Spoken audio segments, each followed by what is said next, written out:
yung resulta. Pag napapagdikit natin yung speaker, putok yung fuse, tapos nag-short na yung apat na transistor na malalaki guys. Transistor nagkatupok-tupok na.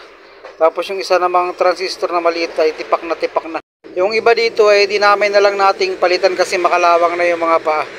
Bakit kaya lagi na lang sinasabi ng may-ari na fuse lang ang sira? Eh alam naman natin pag pumutok yung fuse, may dahilan talaga yun guys. Katulad dito, hindi naman inaamin ng may-ari na napagdikit nila yung wire ng speaker kaya pumutok yung fuse. Kaya yung naging resulta, shorted yung apat na power transistor. Kaya sayang na naman yung pera sa pagpapagawa. Explain nga lang din natin ng konti. Bakit nga ba sa mga pagkakataon na ganito ay hindi tayo nagbibigay ng warranty?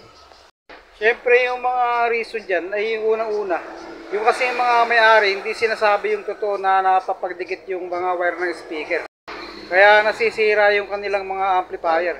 Paano naman kung nasa may-ari na tapos ganun pa rin pala ang mangyayari tapos ibabalik sa atin ng sira, di tayo rin ang mahihirapan.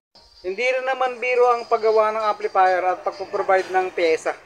Kaya hindi natin pwedeng i-warranty basta-basta yung mga ganung bagay.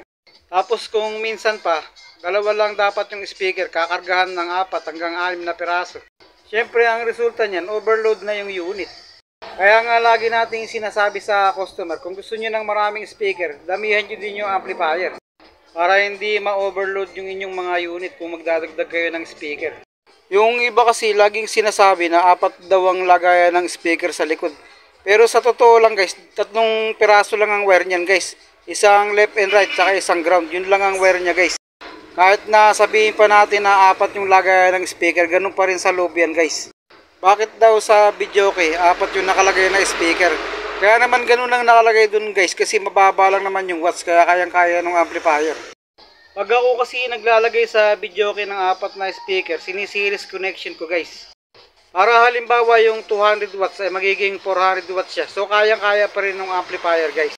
Yung iba kasing basta gumamit lang ng amplifier, kakargahan na magkakaibang watts, magkakaibang laki pa. Kaya yun, nagiging resulta, sira yung mga amplifier. Tulad ng lagi nating paalala, nasa ating mga kamay din ang itatagal ng ating mga gamit. Yun lang guys, maraming salamat. Hanggang sa muli.